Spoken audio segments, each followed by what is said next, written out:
Hey everyone, and welcome back to my channel. My name is Amina, and if you are new here, I'd absolutely love it if you could subscribe to my channel to see more from me. And also, while you're here, don't forget to press the like button and leave me a comment and let me know how you found this video. So in today's video, I'm going to be talking about how I paid my student loans off from university within 2 years of graduating. I speak to loads of you on a daily basis, whether it's on Instagram, whether it's on Twitter, whether it's in the YouTube comments about university. And one of the biggest fears that I always hear is about paying off student fees and how expensive it is. I want to kind of tell you about my experience and how I paid off my student fees within 2 years of graduating, and I have all my documents here, so I'll be showing you guys how much I was in debt and how I paid that off and the things that you should do if you are thinking of paying it off in full. Okay, so just a bit of backstory. I went to King's College London for my undergraduate and I did get a loan. Back then it was £3,200 per year, so obviously significantly less than it is now. So I applied to Student Finance England and I'm just looking at my first year. So I have my first year documents here and how much I got. So they paid £3,200 to the university, which I didn't see at all. And then for the maintenance loan, I took out the maximum. So I got £5,400 and then I got £3,000 grant, which they don't do anymore. So grants were money that you don't have to pay back. So in total I got about £8,000. Now I was living out. I decided to move out for university. I think the experience of moving out is definitely something that I would recommend even now.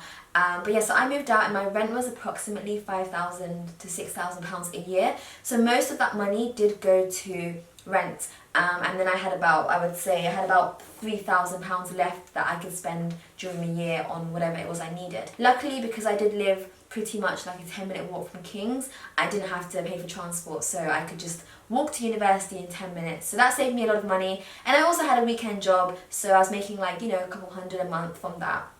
And that was sort of what I was doing. And this continued for 3 years. So this is my first year, this is my second year, and I also got the same amount. I got £8,000. And then this is my third year, again I got £8,000. So in total, the debt for my fees and my maintenance loan was almost 30 grand. So when I graduated from university, I came out with 30 grand of debt. It was about 28 and a half, I think, or something like that. So almost 30 grand of debt, which is so much. And it was so daunting at the time. I did think to myself, like, I'm never going to be able to pay this off. Or I'm going to be paying it off forever, and you know, it's just going to have such an impact. And it was something that I was really worried about. But then I started my PhD, and during a PhD, this is something that a lot of you probably don't know. And when I mention this to people, they do get really surprised. You get paid to do a PhD in the STEM field. I know this is not the same for English or literature, arts, history, but in the STEM field, in science, technology, engineering or maths, most likely you'll get paid to do a PhD. A bit like a stipend, it's a bit like a studentship in a way. So you'll get paid approximately between like 18 grand to about 25 is like the maximum, depending on who's funding you, and it's tax-free. So if you're getting, let's say, 20 grand a year and you're doing a PhD for 4 years, that's £80,000 that you're making in those 4 years. And then if you take into account that you could do other work, so I was working as a tutor, I was working as a tutor, I was working as a proofreader, a freelance proofreader for a company. You can also do like lecturing positions and teaching positions in your university. You can work as a private tutor. So I was a private tutor and I was also a tutor for another company.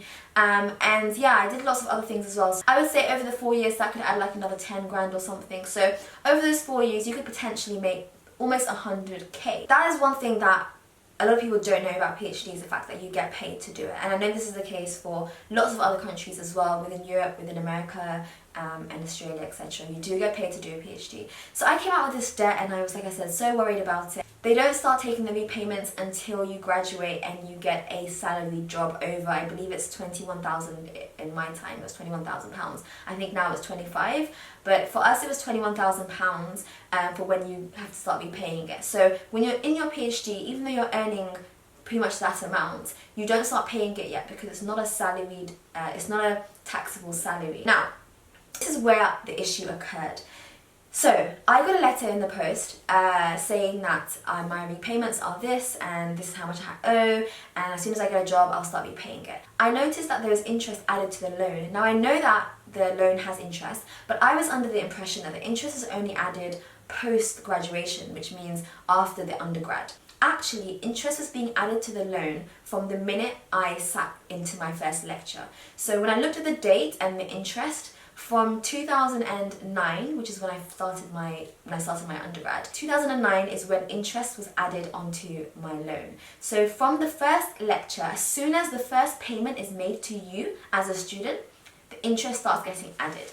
Now this surprised me because I thought that the loan was just given to you, and then when you graduate, interest starts getting added, and then the longer you take to pay it, the more the interest, etc, etc.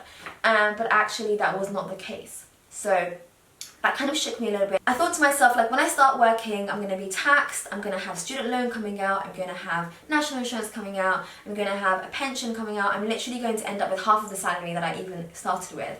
So I just thought to myself, well, what I'm going to do is I'm going to pay back this loan using my PhD salary and using my PhD stipend. And luckily I moved back home, so during my PhD I went back home. I didn't really feel the need to move out during my PhD. It's not quite the same as an undergrad. So I moved back home, so luckily I kind of saved when it comes to rent, which is quite a bit. I know that my friends that had rent and were doing a PhD were still able to use the same method that I did. And then what I did was I just paid it off in lump sums. Like I said, my debt was 30k.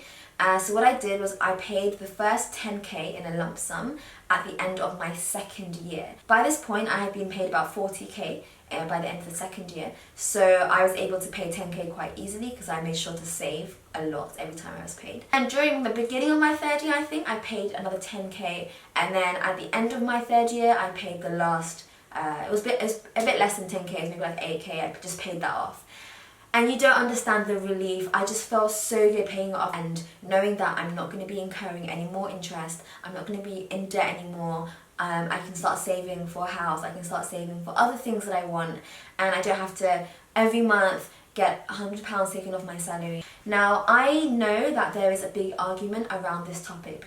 I had the discussion with my friends and a lot of them came up with some really good points as to why you shouldn't pay it off the way that I did or the way that I wanted to. So after I paid off the first lump sum of 10k, I was like searching online whether I can get the money back or not, but actually you can't. So once you've paid student finance, you can't get the money back, which makes complete sense, but obviously at the time I was really regretful as to why I gave that much money. A lot of people say that, you know, you won't ever pay back how much you've taken out. So this really depends on what you plan on doing. If you plan on graduating and then not getting a job, then obviously you're never going to pay it back. I know that the bigger that my debt becomes, the more my debt increases, the more I'm going to have to pay in interest. And I just didn't want that lingering on top of my shoulders, on top of having, like I said, all the other taxes coming out of my salary when I graduate and things like that, and I just did not want it there. I don't care whether I'm going to end up paying it or paying more or paying less. I just wanted to get rid of it ASAP. And I know a lot of you guys probably can relate, coming from backgrounds where we don't get credit cards, our families don't take loans out, we don't spend money that we don't have. And so a student loan is definitely something that's a huge amount of money that we and our families are not used to taking out. Student loan is definitely something that we are not used to in our cultures and in our backgrounds. We don't borrow money, we don't have credit cards. My parents don't have a credit card. We just don't do those things. So of course the amount that they take depends on how much you earn. So if you earn less, if you're earning the baseline of 21 or 22,000, then yeah, you're probably gonna end up paying less in the long run. But then if you are earning more, which obviously we all hope that we can earn in the 30s, the 40s, the 50s, the 60s, then the amount that we have to be paid will end up being more. I never want to be in debt again. I don't want to be in a situation where I owe money to anybody. It doesn't matter if it's the government, it doesn't matter if it's money that doesn't really exist, like student loan. I was also looking into whether student loan affects your credit history or if it affects anything else, such as you getting a mortgage, and the answer to that is no. Having a student loan doesn't mean that you won't be able to get a mortgage from a bank. I wanted to make sure that it was all gone and there was nothing left, because when I logged on online I could still see like a balance remaining when I know that I paid everything in full. And the date for this is the 31st of March 2017, so I actually paid it off early last year, like I said, in my final year of my PhD. And I spoke to them and I said to them, I've just paid off the last bit of my loan. I would like you to write me a letter in writing and send it to me to my home address saying that my student loan has been paid off in full and that's it, it's all gone. I'll read you the letter because when I got it I was like, this is further to your recent conversation with our customer support centre. You'll be pleased to know that your student loan has been repaid in full. Woohoo! Because till this day, I have no email, I have no records of me paying that off, except for on that website, which it looks a bit dodgy to be honest, and I just wanted some evidence that it's paid and it's gone. And so I would definitely say to you guys, if you pay off large amounts of money, then please make sure that you get it in writing that you've paid it off, because you never know what can happen. You never know. I don't even want to think about what could happen if they say that they didn't receive the money or anything. I just need to know that it's gone and it's been paid off. I know that a lot of you are probably going to be sitting here thinking, how am I going to be able to do that? I don't want to do a PhD. And now that your fees are 9 grand, I'm sure that it's much more challenging to be able to pay it the way that I did. It's definitely a method of being able to pay it back whilst you're still a student. I know that the way that I did it isn't going to apply to everyone, and in fact probably most people are not going to be able to do a PhD or do a PhD or care for doing a PhD, but I can recommend other methods of paying back student fees in lump sums. Maybe not everything, but at least getting rid of like a lump sums, 10 grand here or there. Let me know if you want a video on other ways to pay back your student fees or start to pay it back. And like I said, if you want, I can do a video on it, and hopefully that will help some of you guys on paying back your student fees and finding ways of being able to do it, because it definitely shouldn't be a burden that's put upon you just because you want an education. I think it's really unfair that universities in the UK charge so much for education when in other European countries it's near to nothing. It's really unfair. It's a whole nother topic, but I really think it's so unfair to penalise students in that way. I hope that you learned a little bit about my story and how I paid back my student fee. I know that loads of you are starting a PhD or thinking of applying. When you do get your stipend, think about how you're using it. So if you are in that situation, then definitely think about paying off your finance in lump sums. I really do think it will benefit you in the long run. Let me know what other videos you guys want to hear from me and what else you want to learn about my educational story, because I'm sure there's loads that I can talk about. Moving out for university, for example, is a big one that loads of you asked me about and how I did it and how it went. So let me know if you want to see that, and I will see you guys in my next video. Bye!